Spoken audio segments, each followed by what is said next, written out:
Hello and welcome to the Music Business Buddy with me, Johnny Amos, podcasting out of Birmingham in England. I am the author of the book, The Music Business for Music Creators, available in hardback and paperback and ebook format.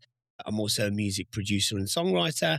I am a consultant, an artist manager, and also a senior lecturer in both music business and music creation. Wherever you are and whatever you do, consider yourself welcome to this podcast and to a part of this community. My goal, everybody, is simple: to try and educate and inspire music creators from anywhere in the world in their quest to achieving their goals by gaining a greater understanding of the business of music. Okay, in this week's episode, I am returning to a subject that I've looked at before, and that is Fintech.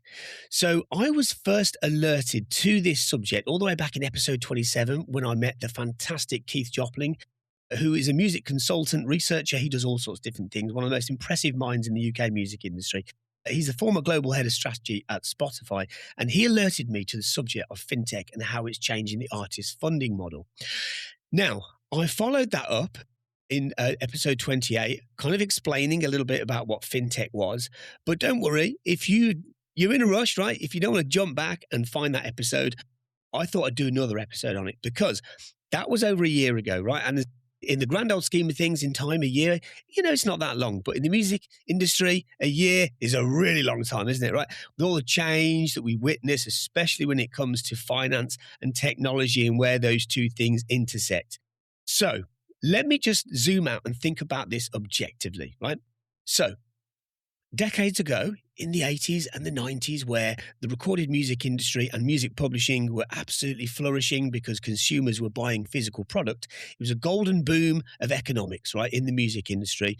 It made lots and lots and lots of money, and it hasn't really done so since in the same way, because when physical products stopped and things got digitized, it changed a lot of things. We know this, right? In fact, I did a recent episode on Napster and the history of Napster and what they're doing now, because that's something that really fascinated me, because to me, there is a before and after in the music industry, and Napster sits right on the middle of it. There was a before and after, right? So that's okay. I'm not here to moan about stuff, right? It is what it is. There are so many amazing opportunities in the music industry. In fact, I'd be as bold as to say it's probably better now than it's ever been for a whole multitude of reasons. And one of them is because of where things are headed in terms of funding for artists. Now, let's think about this, right? In the dawn of the digital download era, so we're talking about the Web 2 era, early 2000s, people started to not want to pay for music anymore. We know all about that. If you don't know all about that, that's okay. Music sales stopped, right? In the Western world, at least. Now, what happened after that is that people started to download music, and then eventually streaming came in.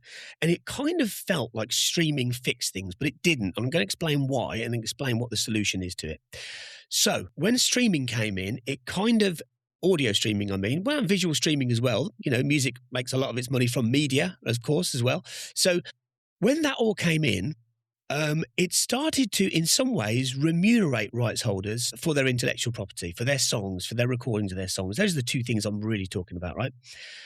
Now, it only kind of went partially to partial recovery, let's say, because as we all know, and I don't think I'm telling you anything new here, it's a rather broken economic system. It doesn't really make money in the same way that music used to make money, because people, and I think a lot of people moan about like, Spotify don't pay enough, and I get that argument, but the problem again with that is that we don't pay enough, actually. That's really the problem. We don't pay enough. We pay like, £10, $10, whatever a month for our streaming service, and it's not enough for it to go around. So there's a broken economic. If all of a sudden we started to pay £40, £50, then it might fix it, but people don't really want to do that. I don't want to do that, neither do you. That's okay. So there is another way forward. Now, if we think about this again, quite objectively, so audio streaming has been around now for 13, 14 years. And during that time, we've kind of learned about this broken economic system where it doesn't really pay out enough to rights holders. We know that. I'm not presenting anything new to you by telling you that. However, what it has done has created an immense amount of data. And that's data locked in culture, and music is culture. Now, there's a link point there between where that sits and where the fintech world comes in. So let's just dive into understanding what fintech is, and then we're going to look at its role in the music industry. So let's just start off simply by explaining what fintech actually is. So fintech is a hybridized word, fin and tech, financial and technology. So those two words meet and they make fintech, right? So fintech companies use software and apps and AI to make financial services. They make things faster, they make things cheaper, they make it more accessible. And instead of visiting, let's say, a bank branch and dealing with paperwork, fintech allows people to actually manage their money digitally. So think Google Wallet, Apple Pay, Stripe, PayPal, mobile banking apps. This is all fintech, right? Now, where else does fintech operate? Well, biometric authentication, right? Things like LinkedIn. If you want to verify your information on LinkedIn to become verified, that's a form of fintech, right?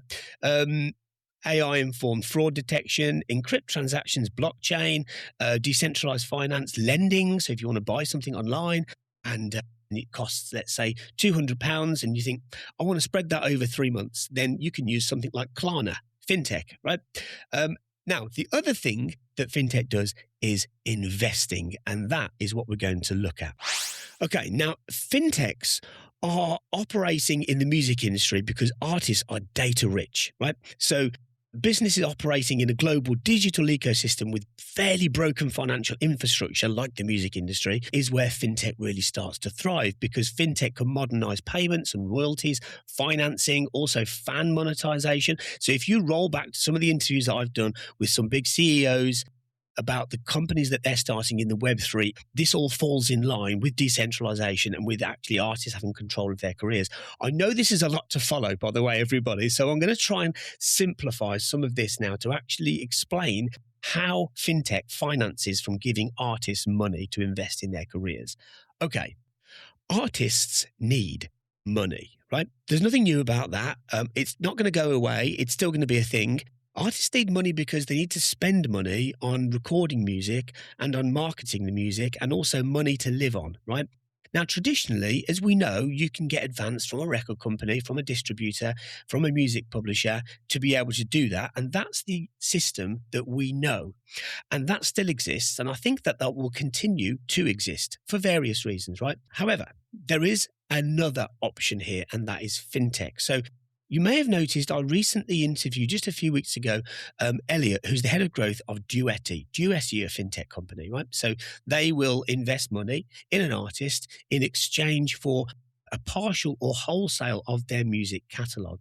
And they then can also use their marketing tools to be able to use that catalogue and drive further revenue on it. Now, the data is the crucial aspect there. So let's just dive into that a little deeper. Artists are effectively running their own brand business now, right? Regardless of who they're signed with or who their stakeholders are, they can launch products, they can build fan communities, they can own IP, a music asset class in its own, whether that's songs through music publishing side or recordings through what would traditionally be signed to a record company, still can be.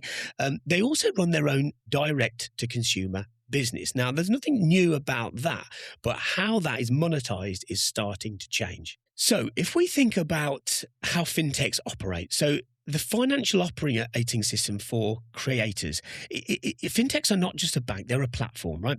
So think about artists checking their accounts, their smart wallets, their expense tracking, building credit on fan engagement. You know, where a bank might run a credit check on an artist, a fintech wouldn't do that. Instead, they would look at their data, their fan engagement. And that could be data in regards to reach in social media or in regards to reach through streams. That data is absolute treasure to fintech companies because of how they operate. So what do fintech get out of this? What do fintech companies actually achieve by doing this? Music gives fintech a cultural credibility. It gives it a younger audience. It gives it an organic community growth. It gives it brand differentiation. For fintech startups, competing on features is actually quite hard, but competing on culture is powerful. And music, as I mentioned earlier, is culture. Now, blockchain has also accelerated the convergence. Now, I know what you're thinking. that created itself somewhat of a distorted understanding, let's say, in the early part of this decade, especially when we started to understand NFTs and what they do and then where they went wrong. But I boldly predict that they're going to come back and they're going to be called something else. And that's going to be a part of this too. Blockchain offers smart contracts, automated royalties. It also offers transparent ownership records and programmable payments.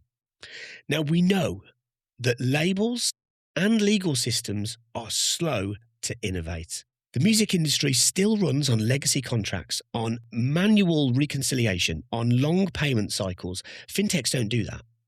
Fintechs offer a build around creator first model, let's say. So we're talking about modular services that can integrate with modern platforms. Now, if we then think about the acquisition of catalogue and how that catalogue can be used to share data, what we're seeing is that music is an incredibly powerful tool for fintechs to be able to invest in. And even if they lose money on it, they gain in other ways. That's totally different from a record company, isn't it? A record company would want to invest in an artist to be able to say, we'll give you this in the hope that we not only get it back, but get more. Fintechs do that. But instead of just getting money back, they also get data. And that data-rich flow is absolutely crucial to what they're all about. So when artists think about their intellectual property, their songs and their recording of those songs, there's a different type of value that's added to it other than just the music. It's the role that music plays in other things. Now, we've known for many years now that music in itself, in its own intellectual property, in regards to sales and digital and fixed digital, i.e. streaming, we know that that doesn't really make as much money as it used to. We know that. And my goodness me, so many people have tried to change that and to fix it. And maybe people will, but I don't think it will happen. So instead, music has had to transition into making its money effectively through media, through sync licensing in a whole heap of creative ways, whether that be through television, through ads, through games. That has started to become the new answer to how to monetize music IP. Now, what I'm presenting to you is another way. Now, music intellectual property has become a higher value asset class in recent years. We started to see a lot more catalogue sales. Here's why. Streaming creates predictable income, and investors want to yield and diversify. Better data reduces risks because it tells people more about what's actually going on. Artists need upfront cash, and additional revenue channels through sync have grown. Together, all of these things turn music catalogues into highly sought-after financial assets.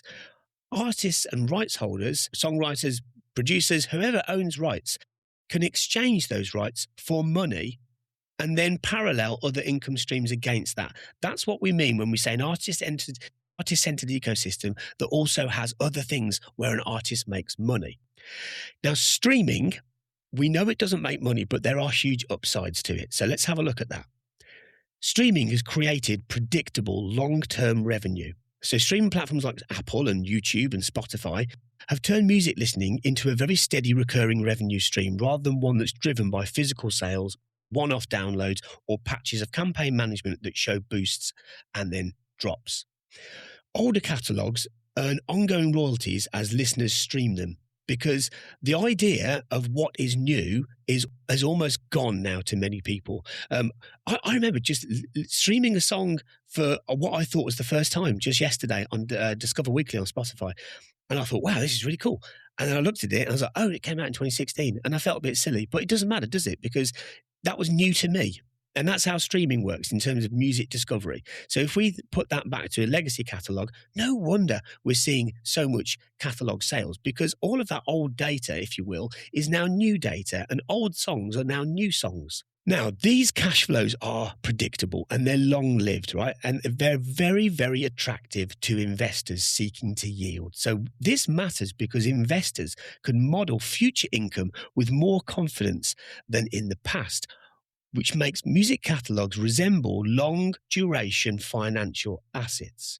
Music catalogues also offer higher yields with many bonds or saving products. So institutional investors like pension funds and private equity and hedge funds began treating rights as alternative income assets. But as markets mature and data gets better, it means that music and artists have a completely different metric for not only growth and discovery, but also value. Okay, so I hope that kind of makes a little bit more sense. Please do, I say this a lot, but I really mean this, guys. Feel free to reach out to me, ask me questions. I don't claim to be an expert on this subject. There are a lot of people out there that are experts on this. I suppose if I have an expertise, hopefully it's in the music industry. And the music industry can feel like it sits so separately to other industries. So, one of the things, if you listen to this regularly, you'll know that one of the things I like to do is look at other aspects of the creative industries to see what we can learn in the music business about how the film industry operates, or how casting works in films and television compared to how it works when it comes to talent scouting for labels. It might sound like two completely different worlds, but they're not. If you're wondering at any point, what on earth do all these financial services and technology have to do with the music industry? My answer to you is simple: everything. Okay, that's a little summary on that subject. It's time to start thinking about it, everybody, because I don't think this is a flash in the pan. I think it's not even the future. It's already here. It's kind of like AI, right?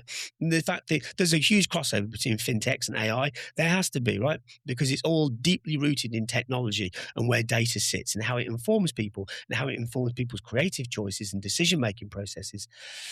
So there's a lot to think about here, I know, but if I was to boil this down to simplicity, it's this. Artists need money. There's only really been two ways that that's worked before. Either artists spend money, their own money, or they get it from an investor like a record company, a music publisher, or a distributor. Now, there's another way to get that money, and it's just understanding how it operates. So when I interviewed Elliot from Duetti recently, it suddenly became clear to me that actually we're not necessarily talking about big A-list music recording artists that they're trying to work with. It's actually more grassroots artists as well, and mid-tier, mid-level artists. It's a whole range of different people. So if you're making, let's say, roughly $2,000 on your music revenues per year, you are eligible for working with a company like Duetti. And I mentioned Duetti because I'm very impressed by what they offer, because it's not just the asset class acquisition of whole or partial catalogue. It is that. That's their bread and butter, if you will. But it's also what they then do on the marketing side. Now, when I take a guest on, like Elliot or like anybody else, it's because I believe in their goals. I believe that they will add value to you, the music creator communities globally, right? And so if I talk to a person or I talk about a company like I am now, it's because I genuinely believe that they are playing a role that, yes, it helps themselves. Of course it does. It's business. Nothing wrong with that. But it helps a lot of music creators to be able to get out the hole of, I need money to do this thing, and I don't have that. And I don't know how to attract the interest of a record company. And I hear maybe I shouldn't even do that, right? So I am not here to downplay the importance of record companies. Not one bit. We need them. Right? We need the people at them. We need the expertise. We need the systems that they create, the protocols, the campaign management, there's a list goes on there, right? I am not for 1 minute rubbishing them. I'm just saying there's another way of doing this. And it'll be very interesting to see how record companies build their response to fintech. I don't know what that's going to look like yet, but who knows? Maybe I'll revisit this in another year and I'll do another episode on it. But it's been a year since I've talked about fintech. And as you can see, I've learned a little bit more about it, and I'm trying to do that so that you do too, because I think it's something that you're going to need to know about going forward. Okay, that's enough from me today. Have a great day, and may the force be with you.